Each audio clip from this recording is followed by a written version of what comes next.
ॐ नमो भगवते श्रीरमणाय करुणापूर्णसुदाब्धे कबलितघनविश्वरूपकिरणावल्या अरुणाचलपरमात्मन् अरुणो भवचित्तकञ्जसुविकासाय वन्दे श्रीरमणऋषे आचार्यस्य पदाब्जम् यो मे दर्शयधीशम् भान्तं ध्वान्तमतीत्यः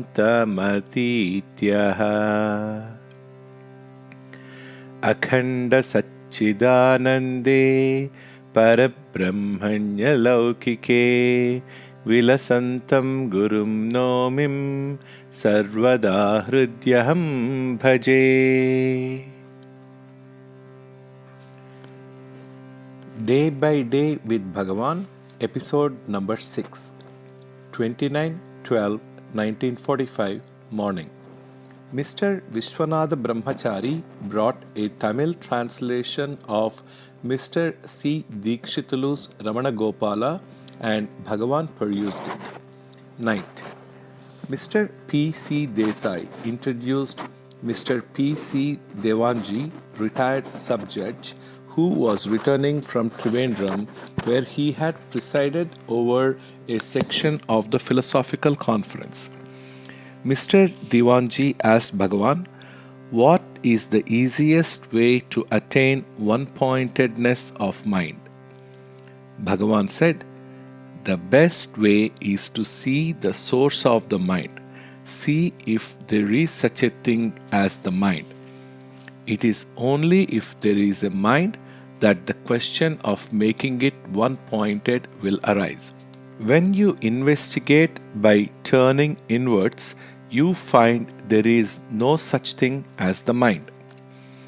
Then Mr. P. C. Desai quoted Bhagavan's Upadesha Sara in Sanskrit to the effect, when you investigate the nature of mind continuously or without break, you find there is no such thing as the mind. This is the straight path for all. The visitor again asked, it is said in our scriptures that God it is that creates, sustains, and destroys all, and that He is immanent in all. If so, and if God does everything, and if all that we do is according to God's niyati, law, and had already been planned in the cosmic consciousness, is there individual personality and any responsibility for it? Bhagavan, of course there is. The same scriptures have laid down rules as to what men should or should not do. If a man is not responsible, then why should those rules have been laid down? You talk of God's niyati and things happening according to it. If you ask God why this creation and all, He would tell you it is according to your karma again. If you believe in God and His niyati working out everything, completely surrender yourself to Him and there will be no responsibility for you. Otherwise, find out your real nature and thus attain freedom. Mr. Sundaresha Iyer brought 2 copies of Kandar Anubhuti to Bhagavan and said they were sent by Dasi Rajambal's son Shanmugasundaram, teacher in a school here, who had published for free distribution 500 copies of the book in honor of his mother's memory. Bhagavan again said in this connection, though she was a young woman and born in that caste, she took a vow that she would not take her meal before giving me food. 30/12/1945. Ramana Gopala has been translated into Tamil and the final copy was read out in the hall this morning. Afternoon. A devotee brought and gave to Bhagavan a cutting from the Bombay Chronicle in which an account was given of how Ramana Jayanti was celebrated this year at Matunga, Bombay by the Ramana Satchidananda Sangh, and how one Vijayaraghava Bhagavatar of Mannargudi and his party performed an excellent Kalakshepam on Bhagavan and his life and teachings. The cutting was read out in the hall for the benefit of all. It is said that a Harikatha was held on Ramana. Bhagavan said, Harikatha on Ramana is a misnomer. Kalakshepam would have been more appropriate. Tilak Shastri wanted to know from Bhagavan about H.M.Mal so that he could send an article to the press about her. Bhagavan said, You may write what you like. Vijayam and other books contain a reference to her. Bhagavan said, Our Venkata Krishnaya's mother also seems to have passed away the same night. I find it in today's Telugu paper, Zameen Rayat. R. Narayana Iyer asked Bhagavan if H.M.Mal was conscious to the last. Though people, including myself, had told Bhagavan that H.M.Mal was unconscious for the last 2 days of her existence, not having been able to recognize those around her, Bhagavan said in reply, Yes, she was. She remained as in Samadhi and passed away. It is even said they did not know when exactly life expired. Mysore Ramachandra Rao added, The corpse did not look like a corpse at all. It looked very much as she used to look here. 31/12/1945 morning. Mr. Chinta Dikshitulu is here. Bhagavan said, We were talking of Chinta Dikshitulu yesterday. He is here now. Later, another gentleman arrived. A Muslim from the Punjab. He was born blind but has learnt Arabic, Persian, Urdu, and English and knows by heart the whole of the Quran. It seems he heard of Bhagavan from some friend who also translated to him in Urdu the English book Who Am I, and thereupon he decided he should go and visit Bhagavan. Accordingly, he has come all the way from the Punjab all alone. Somebody suggested to him here that he should hear some other works of Bhagavan. He replied, No, it is not necessary. That one book is enough. 1946 2/1/1946 afternoon. Mr. Joshi has submitted what Bhagavan calls a question paper, and Bhagavan answers the same. First, about the Jnanis doing work without the mind. You imagine one cannot do work if the mind is killed. Why do you suppose that it is the mind alone that can make one do work? There may be other causes which can also produce activity. Look at this clock, for instance. It is working without a mind. Again, suppose we say the Jnani has a mind. His mind is very different from the ordinary man's mind. He is like the man who is hearing a story told with his mind all on some distant object. The mind rid of vasanas, though doing work, is not doing work. On the other hand, if the mind is full of vasanas, it is doing work even if the body is not active or moving. Question 2. Is Soham the same as Who am I? Answer. Aham alone is common to them. One is Soham, the other is Koham. They are different. Why should we go on saying Soham? One must find out the real I. In the question who am I, by I is meant the ego. Trying to trace it and find its source, we see it has no separate existence but merges in the real I. Question 3. I find surrender is easier. I want to adapt that path. Answer. By whatever path you go, you will have to lose yourself in the one. Surrender is complete only when you reach the stage, thou art all and thy will be done. The state is not different from jnana. In Soham, there is Dvaita. In surrender, there is Advaita.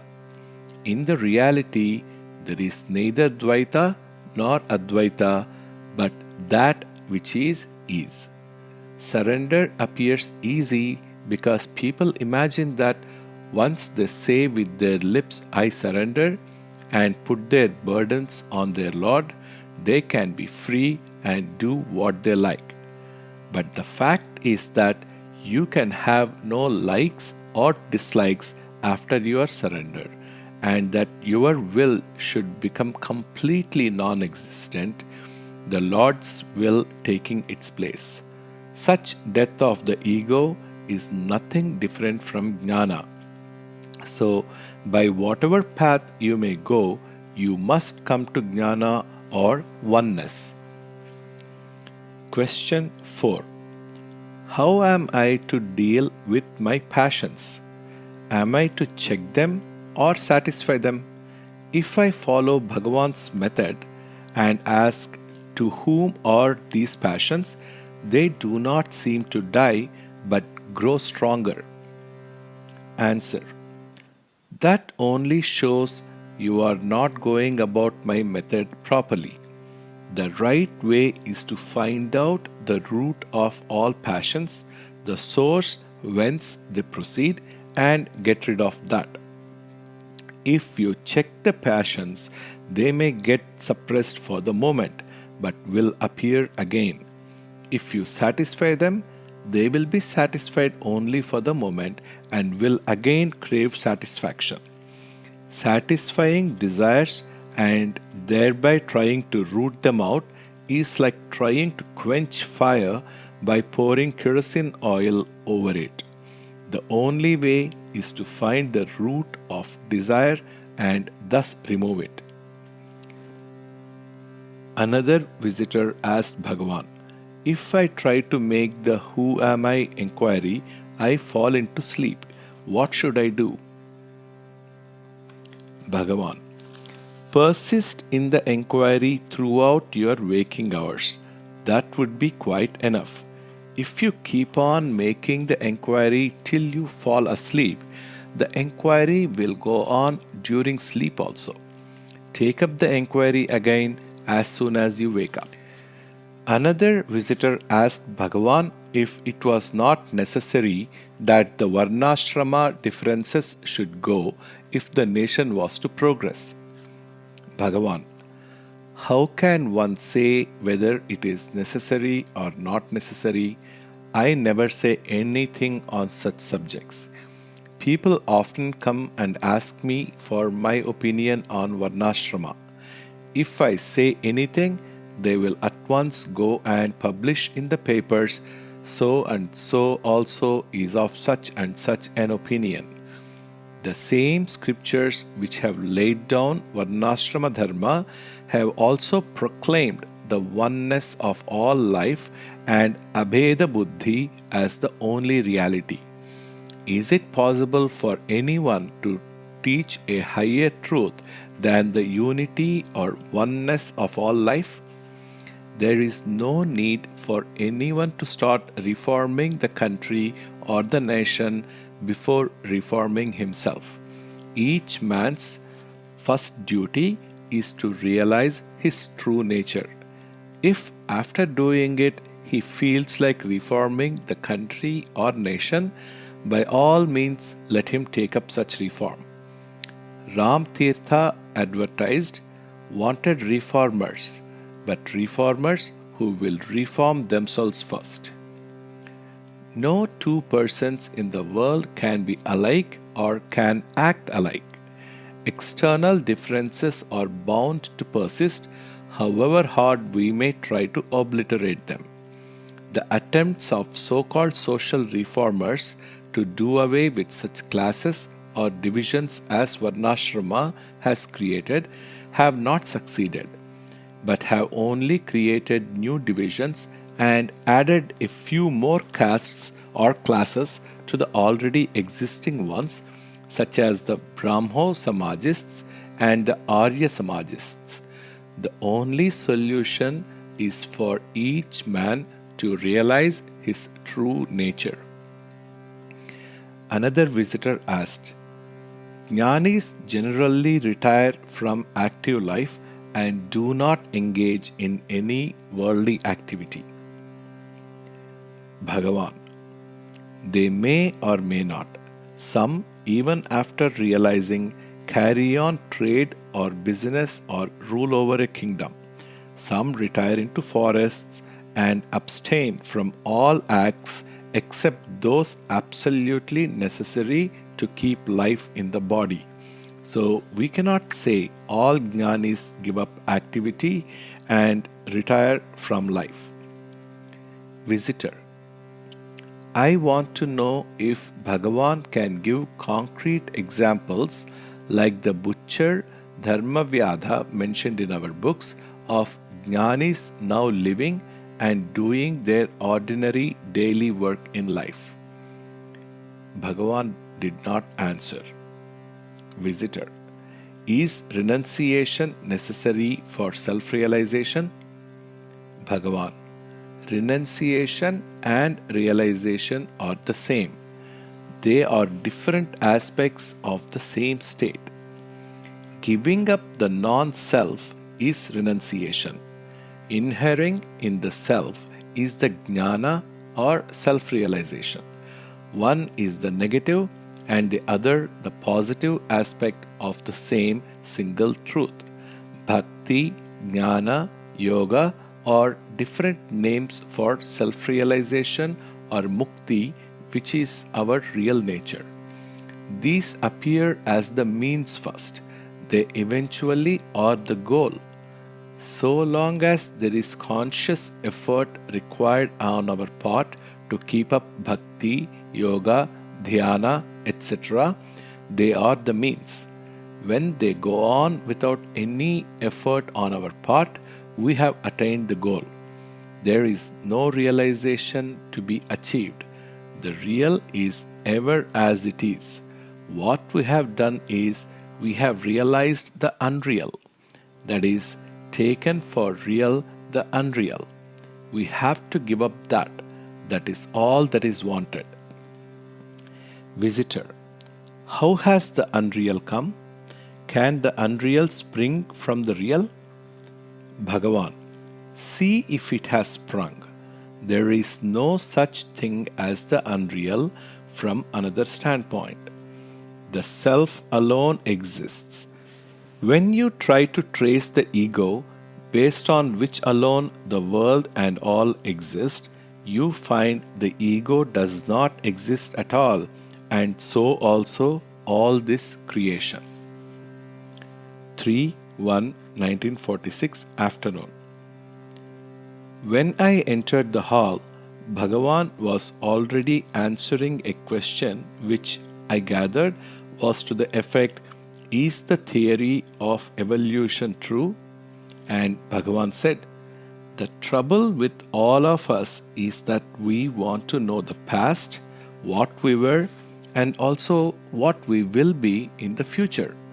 We know nothing about the past or the future. We do know the present and that we exist now.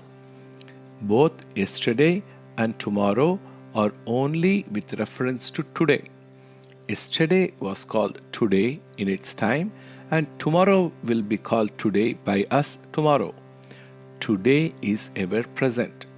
What is ever present is pure existence. It has no past or future. Why not try and find out the real nature of the present and ever present existence?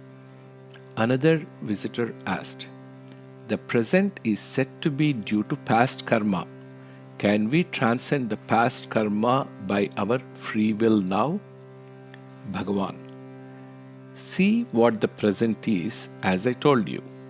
Then you will understand what is affected by or has a past or a future, and also what is ever present and always free, unaffected by the past or future or by any past karma. Another visitor asked, "Can one person create an urge for anything in another? Can a guru transform a disciple as if by magic?" Bhagavan, what is your idea of a guru?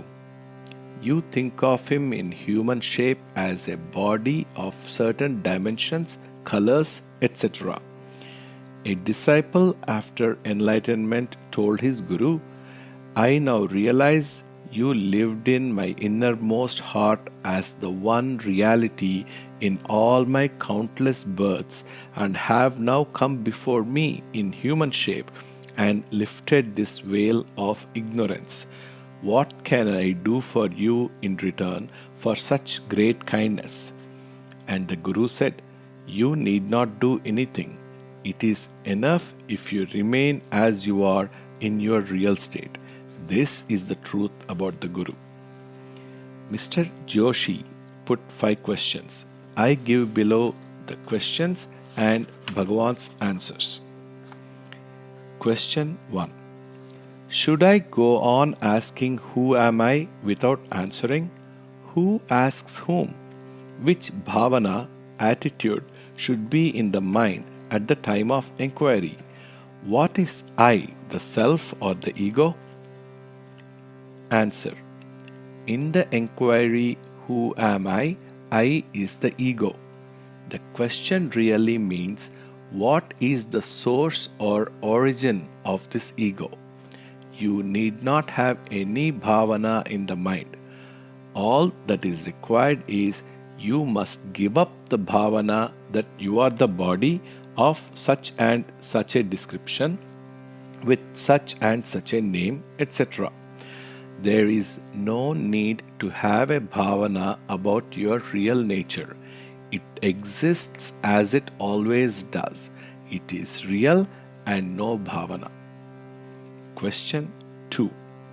I cannot be always engaged in this inquiry, for I have got other work to do, and when I do such work, I forget this quest.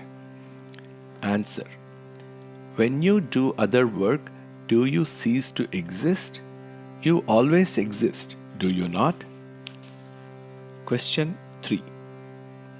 Without the sense of doership, the sense I am doing, work cannot be done. Answer. It can be done. Work without attachment. Work will go on even better than when you worked with the sense that you were the doer. Question 4. I don't understand what work I should do and what not. Answer. Don't bother. What is destined as work to be done by you in this life will be done by you whether you like it or not. Question 5. Why should I try to realize? I will emerge from this state as I wake up from a dream. We do not make an attempt to get out of a dream during sleep. Answer. In a dream, you have no inkling that it is a dream, and so you don't have the duty of trying to get out of it by your effort.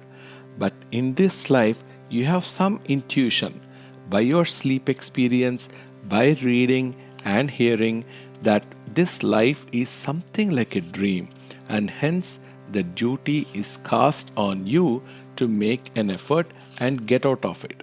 However, who wants you to realize the self if you don't want it? If you prefer to be in the dream, stay as you are.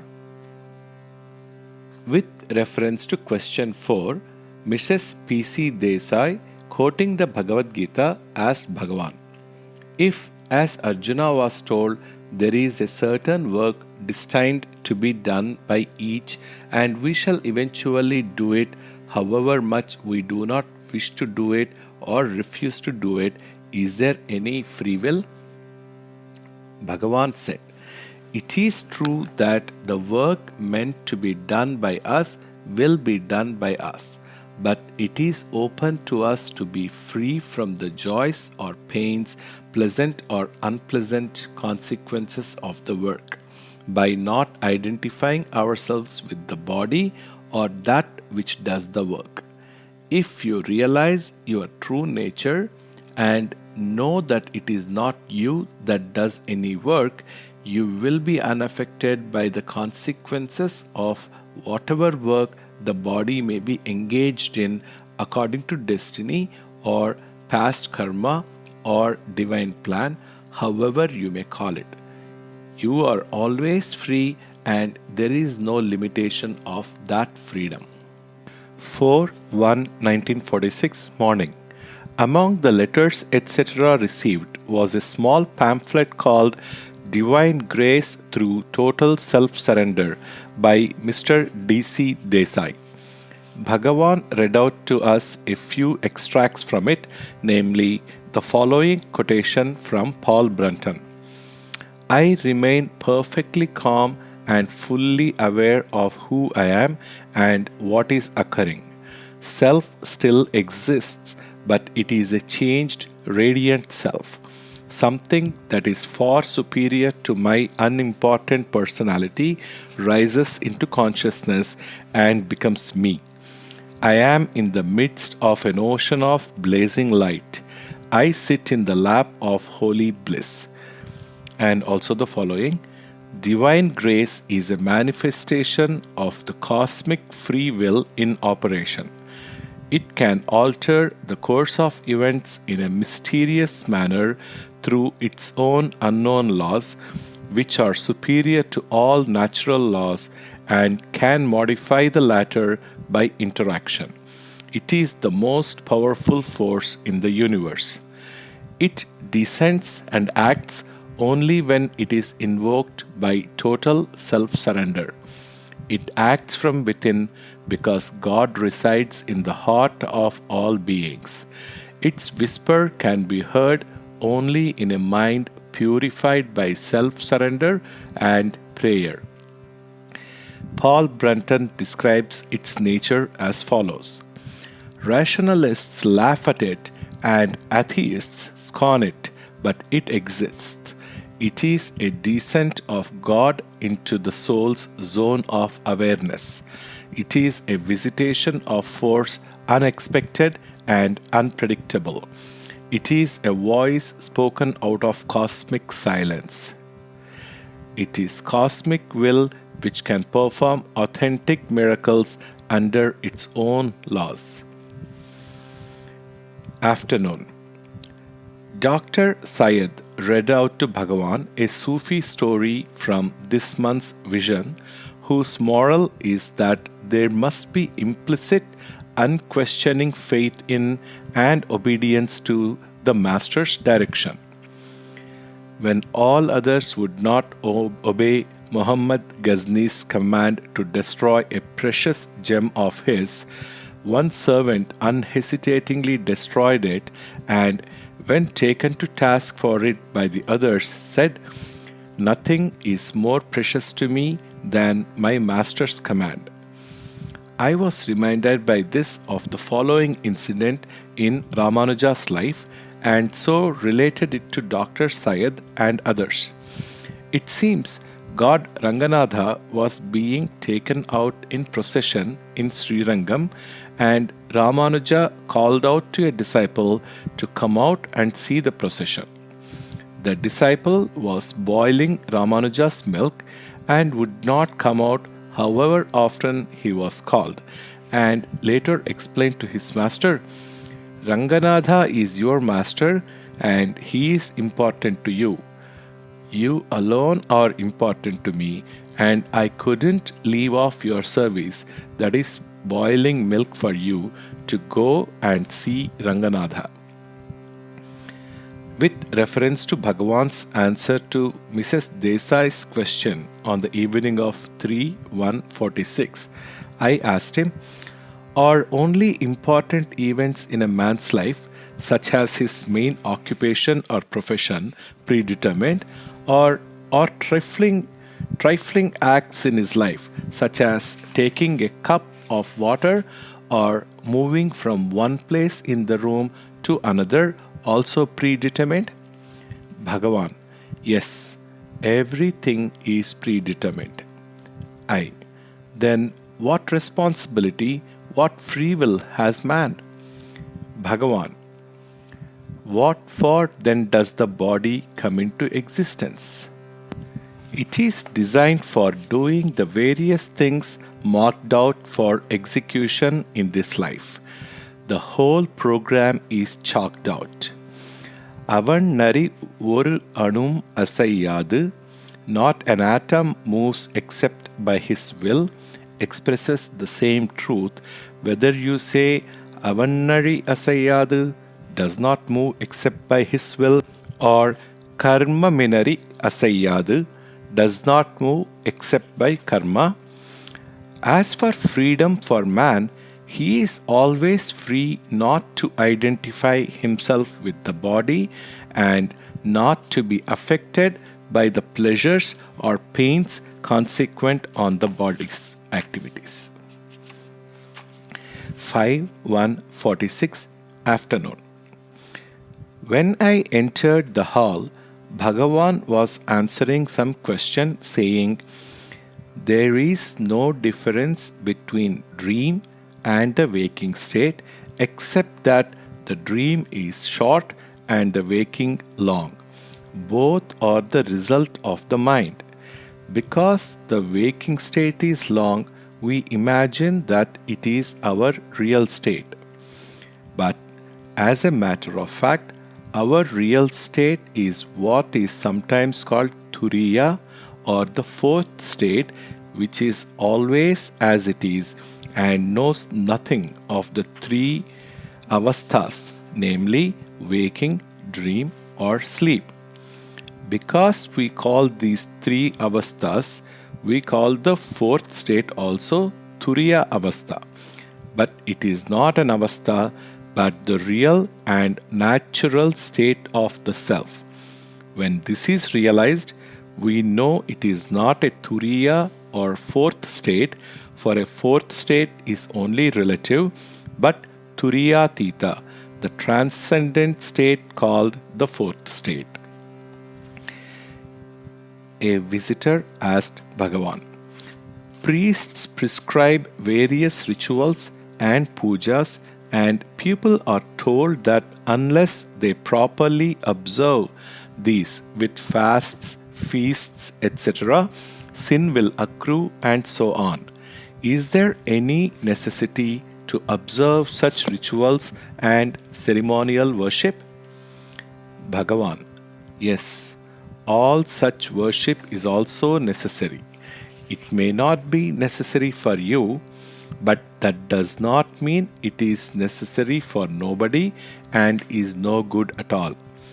What is necessary for the infant class pupil is not necessary for the graduate, but even the graduate has to make use of the very alphabet he learnt in the infant class. He knows the full use and significance of the alphabet now. The same visitor asked, I do Omkara Puja. I say Om Ram. Is that good? Bhagavan, yes, any puja is good. Om Ram or any other name will do. The point is to keep away all other thoughts except the one thought of Om or Ram or God. All mantra or japa helps that. He who does the japa of Ram, for example, becomes Ramamaya. The worshipper becomes in course of time the worshipped. It is only then that he will know the full meaning of the Omkar which he was repeating. Our real nature is mukti, but we are imagining we are bound and are making various strenuous attempts to become free while we are all the while free. This will be understood only when we reach that stage. We will be surprised that we were frantically trying to attain something which we have always been and are. An illustration will make this clear. A man goes to sleep in this hall. He dreams he has gone on a world tour, is roaming over hill and dale, forest and country, desert and sea, across various continents, and after many years of weary and strenuous travel returns to this country, reaches Tiruvannamalai, enters the ashramam and walks into the hall. Just at that moment he wakes up and finds he has not moved an inch, but was sleeping where he lay down. He has not returned after great effort to this hall, but is and always has been in the hall. It is exactly like that. If it is asked, why being free we imagine we are bound, I answer, why being in the hall did you imagine you were on a world adventure, crossing hill and dale, desert and sea? It is all mind or Maya.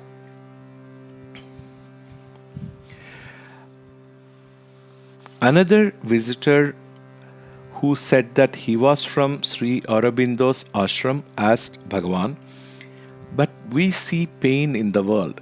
A man is hungry. It is a physical reality. It is very real to him. Are we to call it a dream and remain unmoved by his pain? Bhagavan, from the point of view of jnana or the reality, the pain you speak of is certainly a dream, as is the world of which the pain is an infinitesimal part. In the dream also, you yourself feel hunger. You see others suffering hunger. You feed yourself and, moved by pity, feed the others that you find suffering from hunger. So long as the dream lasted, all those pains were quite as real as you now think that pain you see in the world to be. It was only when you woke up that you discovered that the pain in the dream was unreal. You might have eaten to the full and gone to sleep. You dream that you work hard and long in the hot sun all day, are tired and hungry and want to eat a lot. Then you get up and find your stomach is full and you have not stirred out of your bed. But all this is not to say that while you are in the dream, you can act as if the pain you feel there is not real. The hunger in the dream has to be assuaged by the food in the dream.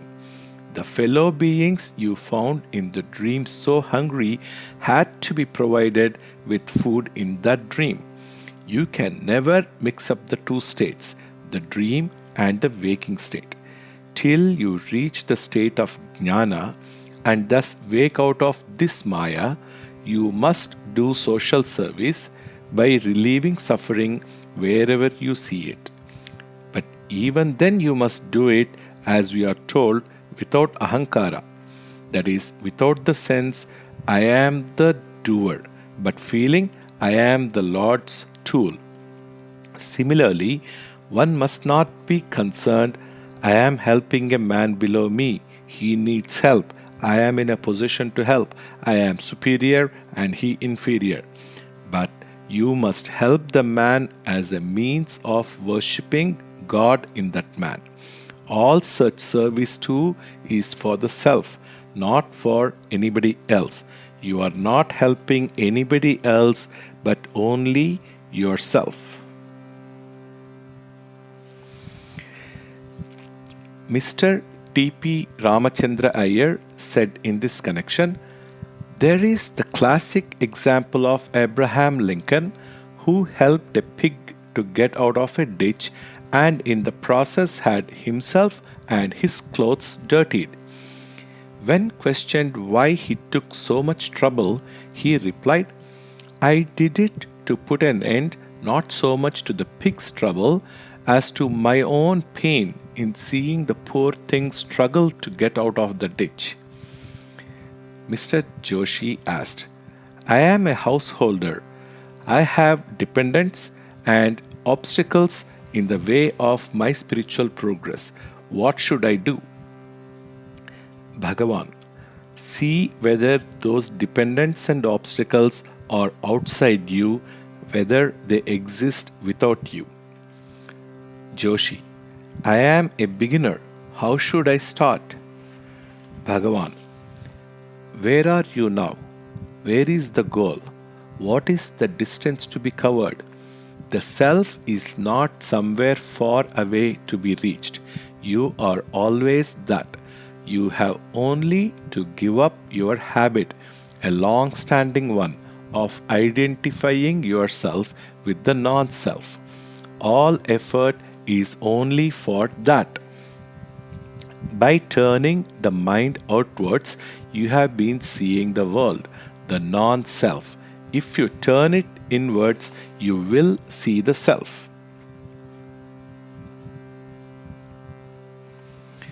After this discourse, Lokamma began singing a Tamil song. Bhagavan at once said, Mother used to sing this song very often. This repeats the very same thing we have been talking about now. Thereupon I asked Bhagavan who the author of the song was.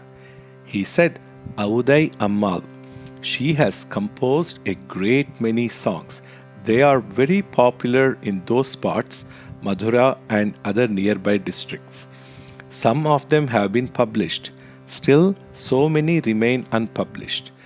They have been handed down orally from generation to generation, mostly through women who learn them by heart, hearing them from others, and singing them along with those who already know them. I learnt now that Bhagavan's mother was illiterate. Bhagavan told me that, in spite of it, she had learnt by heart a great many songs. The song and its meaning are given below. How did the self that ever is, awareness, bliss, how did it till now behave as if it had forgotten this? Wonder of wonders, beyond understanding, is your strange feat, my swan, my dear, your fear of me.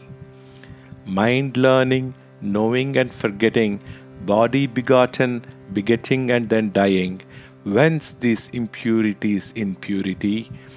Bigness, smallness, class, rank, sight and seer, why these darkling waves in the full deep sea of bliss? No need for speech or woe of silence, no coming or going, no beginning, end or middle, not light nor sound, no quality, no separateness, hence no fear. O wonder of wonders, the things that seem in a dream!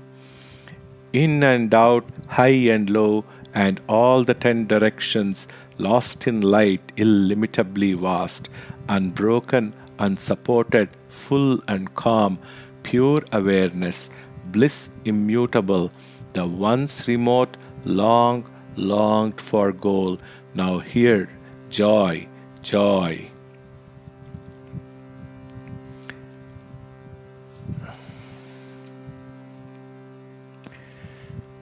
Om Namo Bhagavate Sri Ramanaya. Sarvam Sri Ramanarpanamastu. Om Shanti Shanti Shanti.